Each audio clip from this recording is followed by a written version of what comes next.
Okay, so we left off with yesterday, maybe not here. It was probably a little before this, I'm presuming. Yeah. Okay, let's see here. This is probably where we left off with, Yeah, correct? Okay, so maybe this is where we left off. Okay, so we tried to, I maybe epically failed trying to put these diagrams up here. I'm not going to try to draw someone with a bow and arrow. We're just not going to do that. But we drew a swing set and a roller coaster, okay, because these can be masses with stored energy. And I think it's easiest to see with that swing set. And it's not that that energy is stored all the time, just like what we had mentioned in the morning, okay, on our swing set. When it goes through this type of a loop, unless there's one here. I'm sorry. I think that's hilarious. Okay. Sorry about pushing a kid in the swings. Okay. Anyway, so notice it travels in an arc. Okay? So where, as far as masses with stored energy, where is that potential energy the greatest? At the top. I hear bottom, I hear top. One of you is right, one of you is wrong. No, kinetic energy is the ground. The kinetic energy is the ground as And you're going then, up. yeah. Right. Potential energy would be at the top, whether it's on this side of the swing or whether you come back and you can get over to this side. Okay? Because for a brief moment in time, that energy then is going to be at its greatest because it's being stored, and then you're moving back down on the swing, and then that's when your kinetic energy is going to increase, and then your potential energy is going to decrease. Because as that swing is coming back down, what's decreasing with whoever's sitting in that seat? They're getting closer to the ground, so what's getting smaller? The height. The height's going to get smaller. So that means the potential energy has to get smaller. But the kinetic energy is going to increase.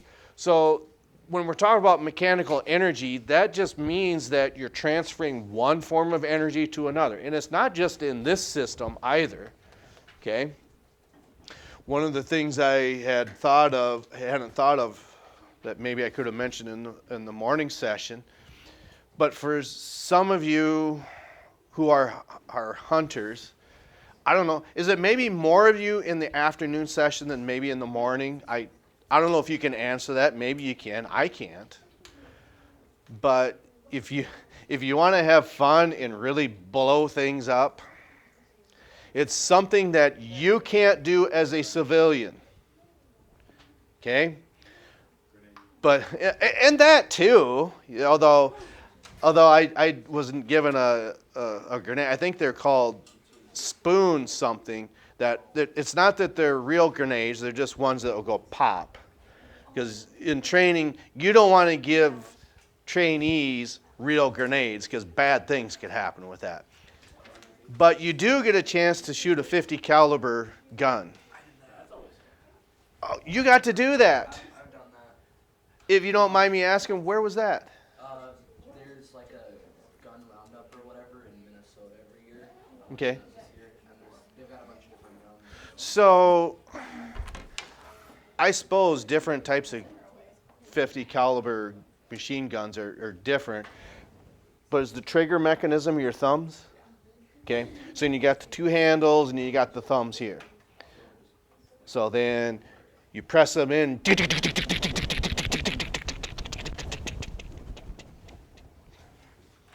Okay.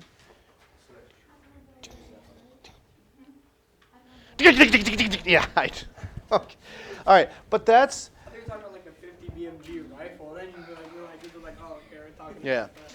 So with that .50 caliber machine gun, I don't know how much a box canister has. I would say 100. I'm just going to say 100 rounds. That just sounds right. It kind of depends. They don't Okay. do a full And, you know, that's a good answer. Why might you not be able to shoot a full round magazine? It might not be for the same thing that I'm thinking of. But throughout the course of the day, Oh, yeah, it'd be expensive. not only that, but what do you got to do with the barrel of that gun? You gotta cool it off.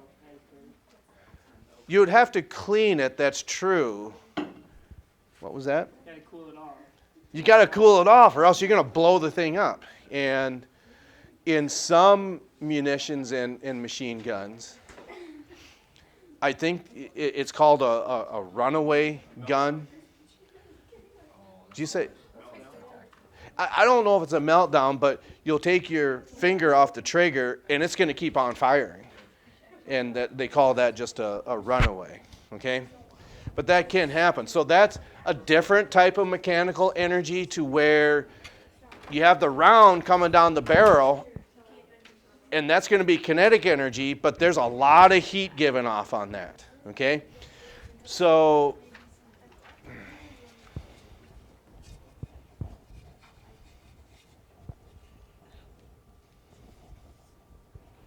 okay, there's going to be a lot of heat given off on that. So you got to switch the barrel. And it's not like it's oddly enough, these guns they're actually designed pretty well. It's not that tough of a deal to switch out the barrel on these. It's just that you can't do it with your bare hands because it's just really that hot. Okay. So again, mechanical energy, it doesn't necessarily have to be these two. It can include thermal energy then as well.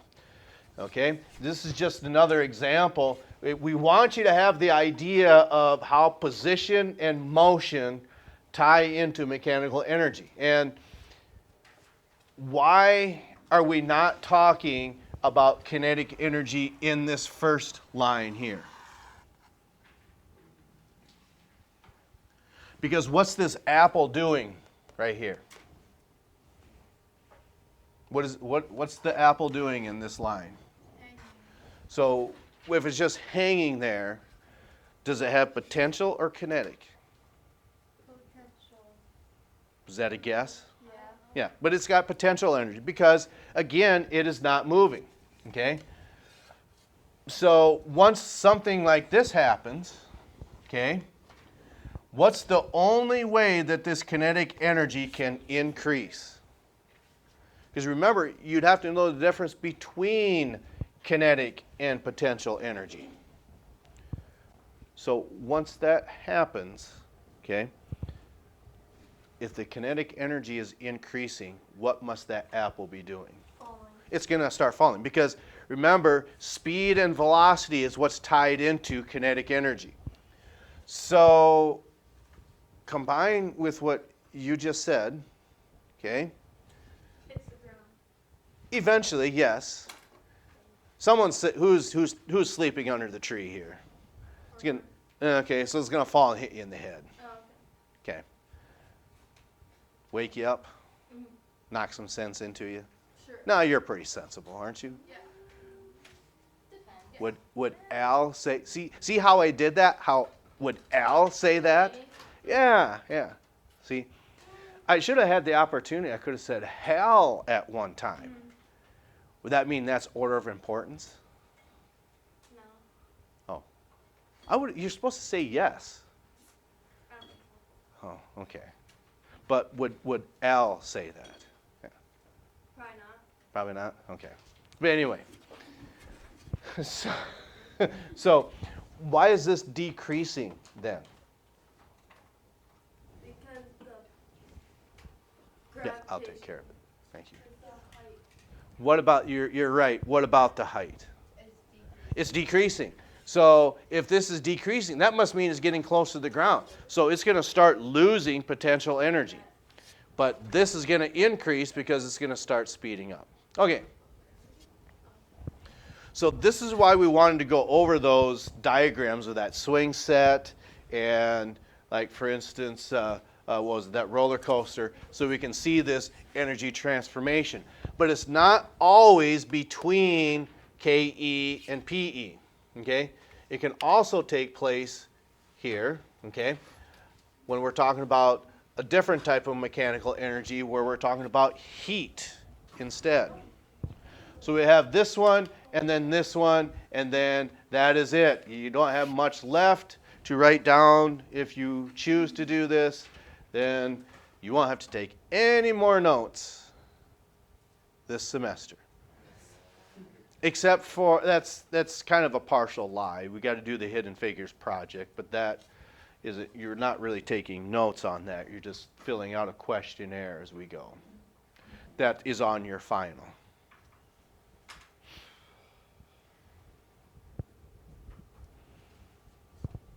How many questions are on the final? Well, there's 2 parts. So, Is it gonna like look like an exam? yes. But remember, we have to fit it into the time constraint. And it's no different with this freshman class as it was to last freshman class, 2 years ago freshman class, 3 years ago that freshman class, okay? It's always been over 2 days. So it's not like, we're gonna really stick it to these freshmen because we don't like them, so we're gonna make them take it over 2 days. Well, that part of that's accurate. What if we I'll get let them- you decide which what one. if we get them really fast on the first one? Would you let us take it the second one in the same day? No use to do that. No use of doing that. Okay, so like for part 1 has the Hidden Figures project and vocabulary from here, and maybe just a couple 3 maybe general questions about this, not a lot. And then part 2 is problem solving from the entire semester. And you might be asking or telling yourself, holy cow, you mean to tell me we might be doing problems from all the way back last August and September? Yes, but this content continually builds upon one another. So what you learned last August and September, you're still using up to this day. Because you had a, yes, you can have your formula sheets, okay? But you probably have them memorized by now. You do? I just figured you probably. Some of them, Okay, the easy ones, I guess. all right. So then, what we mean by this, okay, whether it's kinetic and potential, which can be mechanical energy, it means you're switching one to the other. That can happen with thermal energy as well, and like the barrel of the gun, like we just talked about. But what the author chooses is, how does a swing set attach to the frame?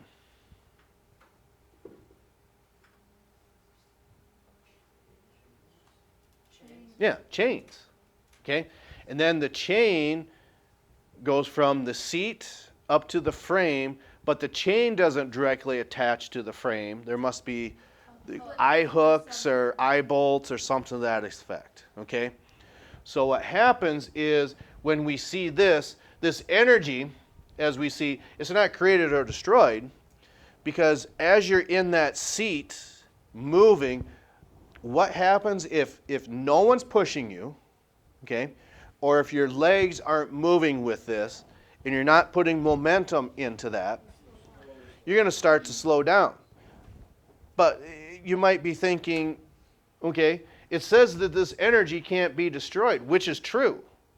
But you're not destroying the energy. It's just being transferred up to the hooks, because what happens when you do this? Friction.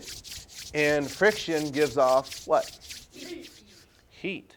So then between the chain and that hook, there's friction between those two. Not a lot, but should you not keep adding energy to that, you're going to come to a stop. And the reason is because of the friction between the two. Again, that heat is then given off and it's just dissipated into the atmosphere. Okay, and then just like we just said, unless, I'm sorry, I can't get that out of my head. Pushing someone in a swing, and yeah.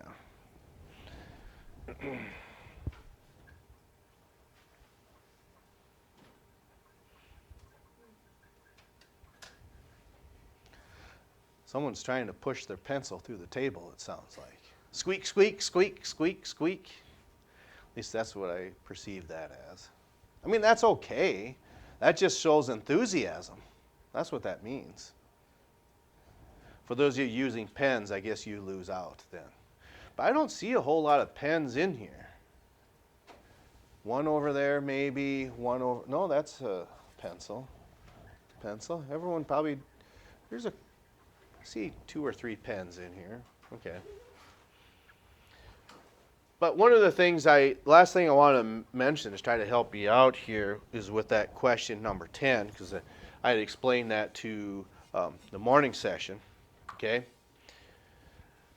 Because doesn't it say something like, okay, you have that bow pulled back, doesn't it say how much energy is acting upon that arrow? Yeah.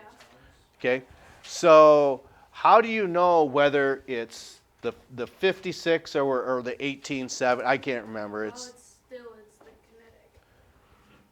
while it's still Exerting. okay. So doesn't it say something along the line when that arrow's released? Okay, doesn't it say something like it gets thrusted into the side of the deer or something like that?